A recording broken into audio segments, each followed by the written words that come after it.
Joining us now, Treasury Secretary Scott Bessent. You never know what you're going to hear before you come on, Mr. Treasury Secretary. It's always a pleasure to have you on. Good morning. Morning, Joe. We have talked in the past about whether you wear different hats, and you have always said, I wear the Treasury Secretary hat. But can we talk about the meeting yesterday with the European leaders and with President Zelenskyy? We haven't talked to an administration official yet. Is the reporting correct that there will likely be a bilateral meeting and then perhaps one that includes President Trump? Is that where things stand right now? Well, Joe, let's go all the way back to Friday, because I want to set the record straight on what went on in Alaska. Alaska was a show of force by President Trump. He invited President Putin to land that the Russians used to own. He displayed a huge amount of military hardware and then did a flyover. It was kind of like inviting your uncontrollable neighbor to your house and showing him your gun case. So then President Zelenskyy, we had a very good meeting with him and his team in the Oval for about an hour and a half. And then we met with the European leaders. It was an incredible group to have in the White House, all led by President Trump. And yes, the culmination of that was a call with President Putin. And my strong belief is that there will be a bilateral meeting between President Putin and President Zelenskyy. And that's the only way to end this conflict, is to get the two sides talking. There's such a large intersection between security and economics. I would think that anything that we arrive at, or that Ukraine arrives at with President Putin, to get him to, I don't know, for lack of a better term, to behave or to live up to all of the promises that are made, what type of economic considerations would be involved there, whether it's carrots or sticks? Because we've talked about he's made promises in the past that he hasn't lived up to, and there's a feeling that he's going to have to be induced to live up to whatever pieces is arrived at. Well, I think the sense is that both sides are ready for this terrible conflict to end. And one of the ways to make President Putin want it to end is on the economic side. The Russian economy has 20% plus inflation. Right now, it is a war economy. I think more than 25% of the GDP is coming from the military buildup. So it's a very imbalanced economy. There are the frozen Russian assets. The runoff from those is now being used to finance the war. So there are a lot of moving pieces here, Joe. And then there's the Russian oil. We have planned to up the tariffs on India. These are secondary tariffs for buying the sanctioned Russian oil. It was interesting watching just the dynamic with the president and the different leaders from Europe that were there. We had just finished a lot of negotiations on tariffs and trade, and everybody seemed to be getting along. It was a little bit surreal, was it not? Joe, it was a optimistic, great day. Everybody's looking forward. The tariff discussions behind us, and that was very successful with Europe, and that's a very successful negotiation that President Trump completed in Scotland a few weeks ago, and now we can look forward to getting this terrible conflict solved. Treasury Secretary Bessent, just in terms of already being done with those deals, I mean, there's still things that are popping up. The Financial Times had a story this week that pointed to the Digital Services Act and the Europeans really wanting to preserve the Digital Services Act and still be able to go after with that. And those are some of the non-tariff barriers that you all had been trying to negotiate and get rid of. It sounds like that is still there. Do you think this cooperation, this potential cooperation when it comes to Ukraine and Russia will end up affecting some of those economic talks that you've been having and will continue to have, I'm certain, for years to come? Well, Becky, what you're talking about is the digital services tax, the DST, which is an unfair tax where some, not all, European countries tax our great internet companies. And, it's unfair because it's very specific to our companies. But again, Europe very often has a collective action problem. The tariff negotiations were with the EU. I can name a few. I believe it's Italy, France, Spain have the DST. Germany, Poland, others do not. So that's more at the national level than at the EU level. And the tariff negotiations were at the EU level. But will the Digital Services Act be something that this administration pursues actively? I guess is question one. And question two, because of this cooperation that you see on areas like defense and national security, will that bleed into any of the conversations that are taking place on the economic side? I mean, I think it's key that you, as the Treasury Secretary, are involved in all of these conversations. Yeah, look, I think that the DST is very different than security guarantees for Ukraine. Everyone wants this conflict to stop, and we're not going to let the DST stand in between that. But we are pushing back. We're pushing back on countries around the world. And the problem with the European countries doing it is once the European countries do it, then they set a global standard, and countries like India, Turkey, Brazil think it's okay to do it. Mr. Secretary, we would never have enough time, obviously, and I just heard how much time we have left. So in terms of, there's a letter being sent by some Democratic senators about security concerns with the H-20 chip. There's talk about export taxes de facto with the Nvidia and the AMD 15% or whatever sharing revenue, taking a stake in Intel. For lack of a better term, industrial policy, which is anathema typically to Republicans. Would you put any of these things that we're doing right now under that umbrella of industrial policy, which rarely, according to most people, works out? Well, I would put I'd put them under security policy. And look, what we discovered, the only good thing about COVID was it was a beta test for what being cut off on the key industries looks like. So whether it's chips, pharma, steel, several other rare earths, many other industries, we've got to become self-sufficient. And this administration is determined to do that.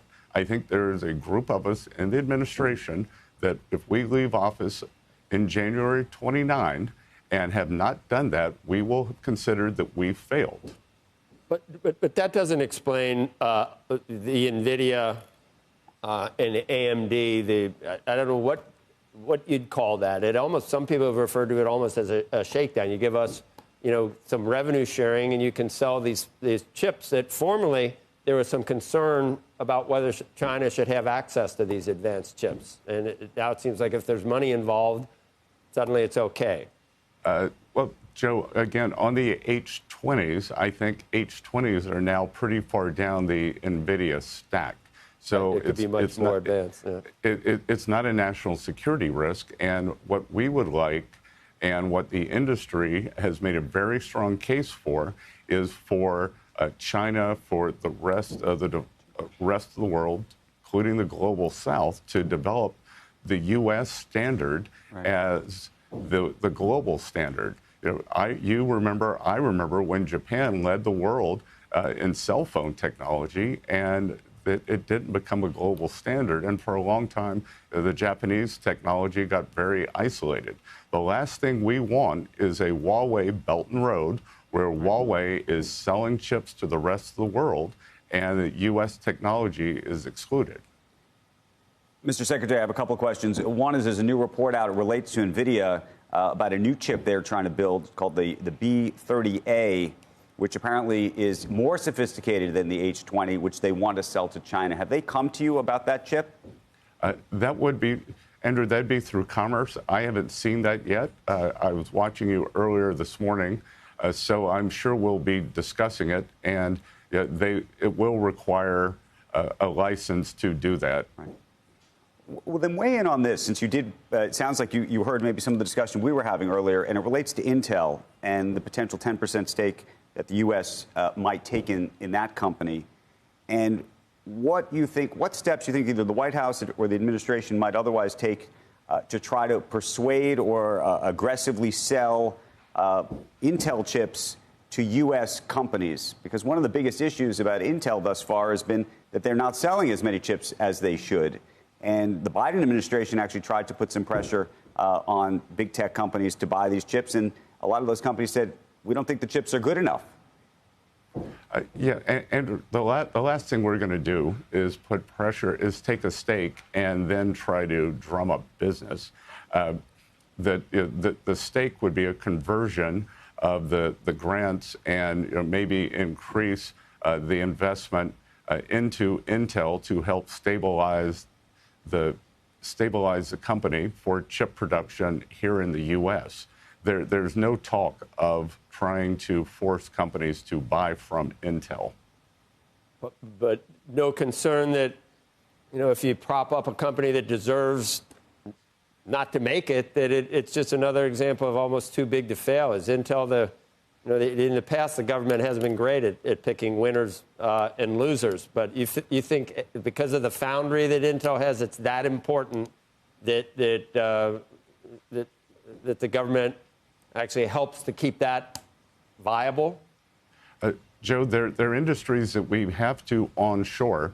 I think you and I are the only ones in this conversation old enough to remember the Arab oil embargo in the 70s and gas lines. And I would say that the single point of failure for the global economy is that 99% of the advanced chips in the world are made in Taiwan. And for national security, we have to stop that single point of failure.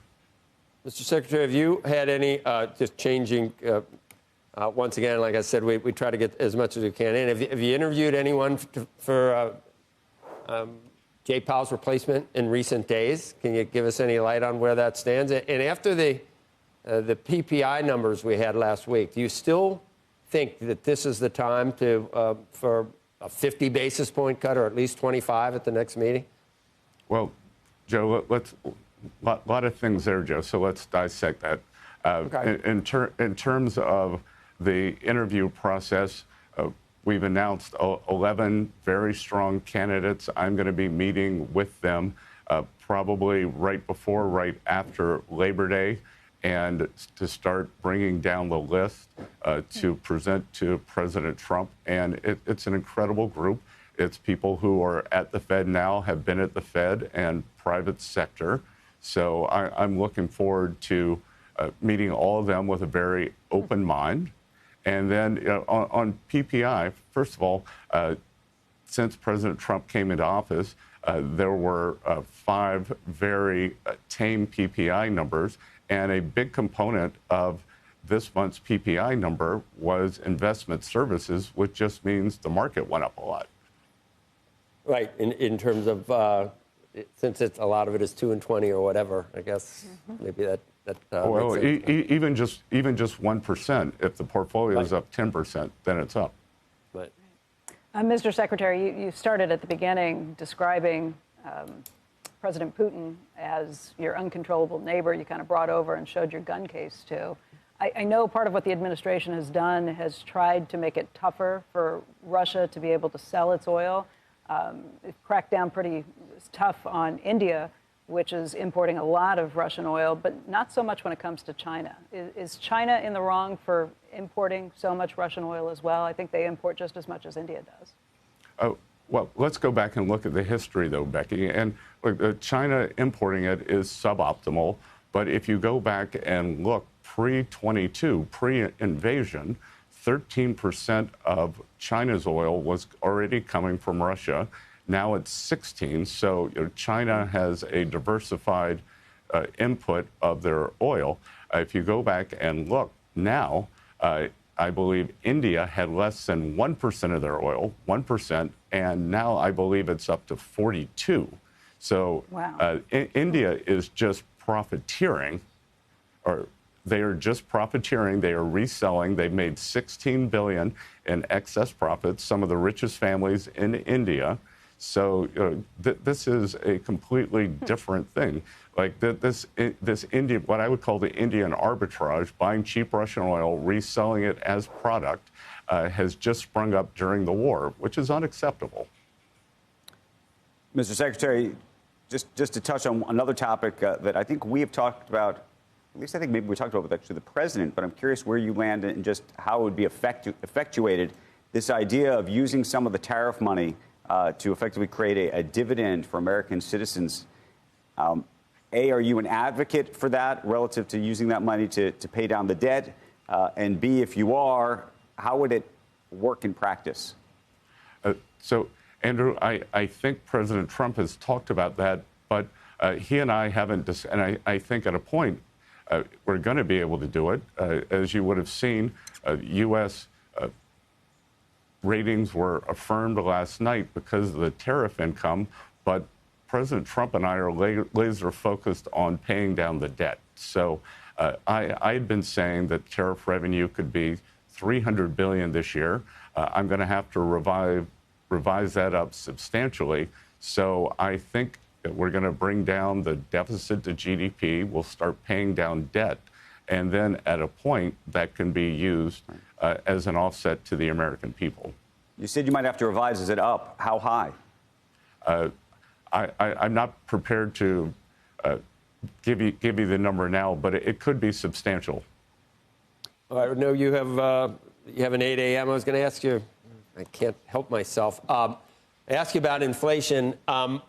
We had someone on the other day that looked at the revised employment numbers and said you could almost make the case that there might have been a lull, but it's starting to turn back up. Is that what we want, or does that make it harder for the Fed to cut? What do we? I guess we want full employment with low inflation so that the Fed can cut. I can answer for you, I guess. Well, that's a good answer, Joe. So I think we can go back to. I think that we could either go back to the 90s where we had good low inflationary growth, or back to President Trump's first term. But I think the real problem here is we're seeing some distributional aspects to the higher rates, as your earlier guest said, especially in housing and in for lower income households with high credit card debt. So we're seeing this big CapEx boom. Part of it's AI, part of it's the tax bill. And so CapEx is doing well, but households, home building is struggling. And you were asking me about interviewing Fed candidates, and there's the ability. Everyone has the ability to look at the current data, but let's just think about if we keep constraining home building, then what kind of inflation does that create 1 or 2 years out? So a cut here could facilitate a boom or a pickup in home building, which will keep prices down 1-2 years down the road. All right. Once again, I know we went long. Thank you. I apologize to people that schedule these things for you, Mr. Treasury Secretary. Thanks for all your time. Appreciate it. Good to see you.